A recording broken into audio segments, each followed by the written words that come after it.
beaucoup de choses ont été dites et d'ailleurs beaucoup de questions que je prévoyais de poser à Monsieur le Vice-président ont déjà été levées, donc je l'en remercie. On reviendra peut-être quand même sur un certain nombre de points.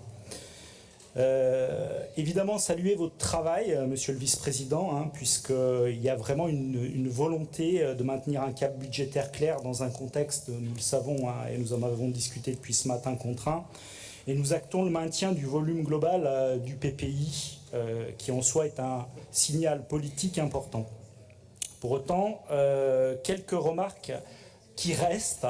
J'en ai enlevé dans mon discours un certain nombre, puisque je vous l'ai dit, vous en avez déjà levé un certain nombre. Sur le plan environnemental, peut-être, et notamment sur le guide actuel, qui progresse, il ne nous paraît pas encore assez exigeant, notamment par rapport aux urgences climat, et mon collègue Nicolas Gamache l'a ce matin évoqué, et puis évidemment en termes de biodiversité, le confort thermique, évidemment, la sobriété énergétique réelle, la maintenance des équipements de base et, vous le savez, ça me tient à cœur, la végétalisation en gestion différenciée, y compris sur les aménagements de rénovation ou les constructions neuves. Sur la réallocation vers des opérations courantes, donc vous avez levé un certain nombre de questions et je vous en remercie.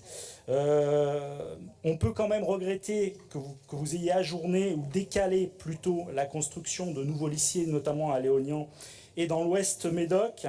Alors la démographie, vous l'avez dit, est une boussole, mais ça peut ne pas être notre seule boussole. Et bien évidemment, vous l'avez fait, déjà vous l'avez esquissé, de croiser avec les enjeux d'aménagement, d'égalité territoriale, de formation et de services publics de proximité.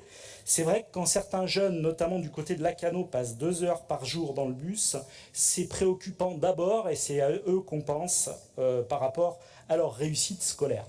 Alors, les recommandations du Césaire ont souligné, vous avez déjà répondu là à une de leurs préoccupations majeures, c'est considérer la baisse démographique non comme un prétexte à l'attentisme, mais comme une opportunité qualitative pour repenser les lycées comme des lieux ouverts sur la société civile notamment, polyvalents et ancrés dans leur territoire.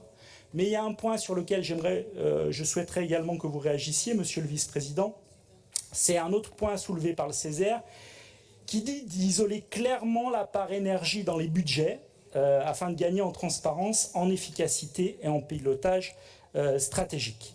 Pour conclure, évidemment, cette actualisation va dans le bon sens. Nous vous savons à l'écoute, et je le souligne à nouveau, pour accueillir favorablement les quelques ajustements que nous avons évoqués les uns et les autres. Donc c'est pour toutes ces raisons que nous voterons pour ce PPI.